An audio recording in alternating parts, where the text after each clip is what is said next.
to do this every time because I don't know how to We're like, wait, what are we doing? We talked about it. We Put a camera up. But record, go, do something. Dance, monkey. Hi, I'm Devin. And I'm Rob, and we're dads. Not daddies. So whenever we do live videos or Q&As, we most often get questions about our background in Mormonism. And previously, we did a segment called Family, you're supposed to say it with me. Family Homo Evening. Which you all seem to like, and so we're gonna do more. And today we are talking about growing up gay and Mormon. Because something that I think a lot of people who don't have a Mormon background, or even just like a conservative religious background, is how all-encompassing the religion is in a way that like your friends and your family and like there's something every day of the week that you do that is connected to the church. Are you making fun of me in my hands? Asshole. The point is, Mormonism, it takes up a lot of your life as a kid and therefore becomes a huge part of your identity as even adults. And so when we are talking about our Mormonism, it's not because we're trying to convert you all, because God knows we don't want that. Because we don't identify as like practicing Mormons either, but we recognize like the cultural aspect of how that shaped who we are as people today. We hope that we can convey the nuance in looking at Mormonism, in that there are some things about it that shaped who we are today, and so we can't necessarily hate those things. And then there's some things about it that have like been really damaging, caused us like so much trauma and therapy. We have a lot of friends who live in bigger cities and when either they come back or we go and visit, and they say things like, people don't understand and it's hard to date because people don't get it. So if you're dating a former Mormon, or if you are a former Mormon and are having a hard time explaining yourself, maybe share this video with some of your friends.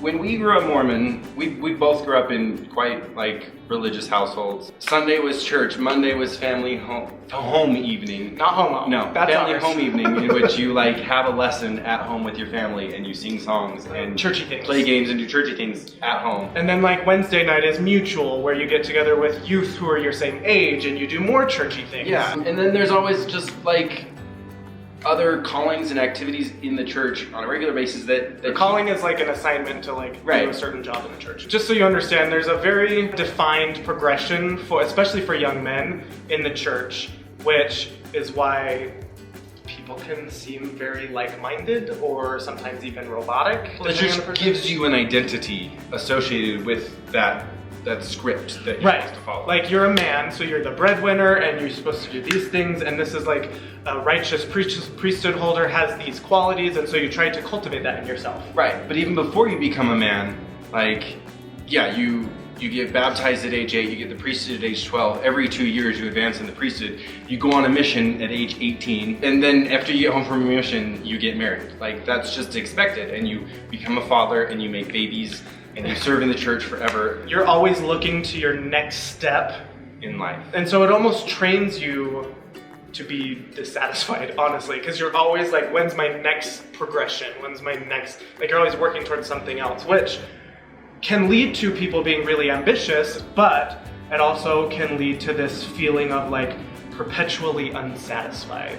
Even just the doctrine of the church is that you're always progressing, always repenting, always improving, which can be a good thing. Right. However, it can also lead you to hate yourself. Especially when there are core parts of your identity, like your sexuality, that you can't change. And so you think like, this is a challenge for me to overcome, and so you keep working on overcoming it, and then when you don't, you feel like you're not progressing. Exactly. And therefore, makes you feel like you suck. Ergo, you feel if you grow up gay like we did, you think there is something seriously wrong with you. So when you grow up in a really conservative household, particularly a religious household, and like this is the way for you to live to get into heaven, and that's the whole point of life, right? When you don't fit into that mold and you're not presented with any other way to live, it causes you to have like major identity crises when you have this piece of you that you can't change. And so what we experienced when we started coming out of the church, and what we see countless many other gay Mormons experience, is they have such a hard time parsing out the good parts that the church gave them and leaving the harmful parts that can lead to some severe cognitive dissonance, suicidality, self-hatred, like rejection from your community. Yeah. So for example, some like general Mormon type qualities are selfless service to others, and that's a very positive thing, right? The value placed on hard work and like being self-made, which I think is why there are so many entrepreneurs that come out of the Mormon church or have a Mormon background, because that's put on you so early to be like, especially as a man, like you're the breadwinner, figure out how you're gonna do it, right?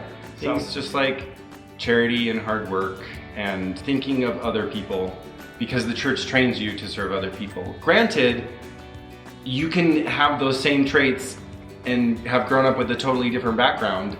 That's not unique to Mormonism. Right. But having the framework of the church is what helped instill those in us and our, our other ex-Mormon friends. Right.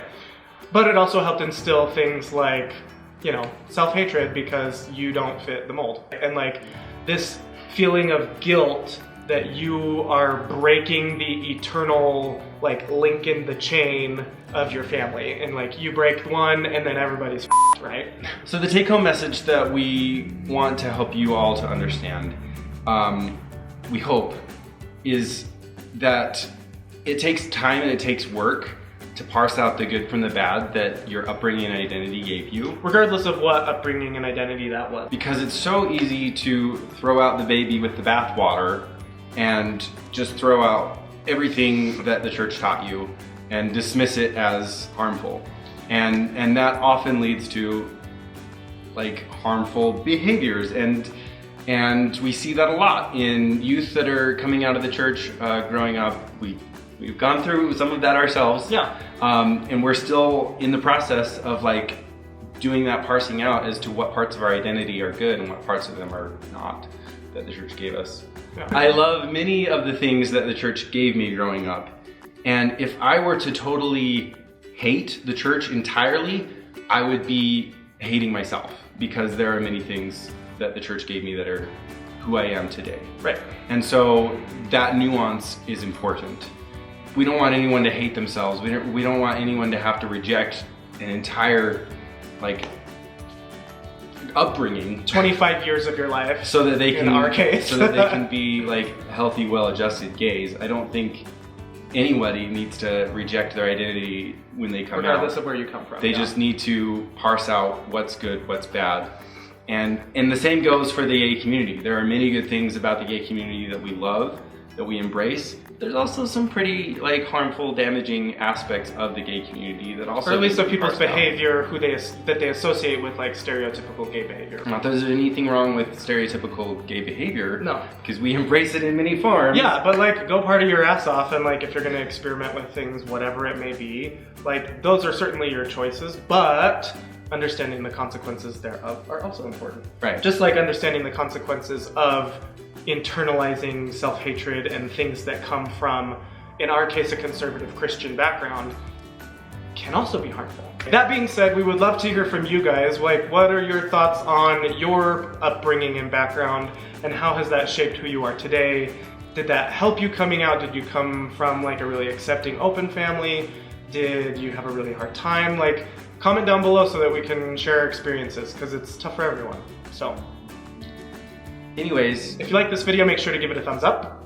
If you want to see more from us, make sure to subscribe down there somewhere.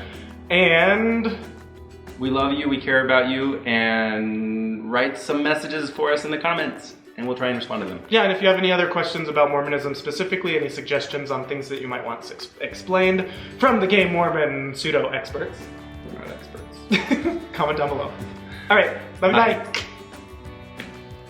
That was much more coordinated than usual. We're becoming the same person. All right. I didn't have caffeine until I was an adult. And now I love it. Now he can't survive without it. No. Not just does he love it, he depends on it. Addict. But that's not where we're going with this.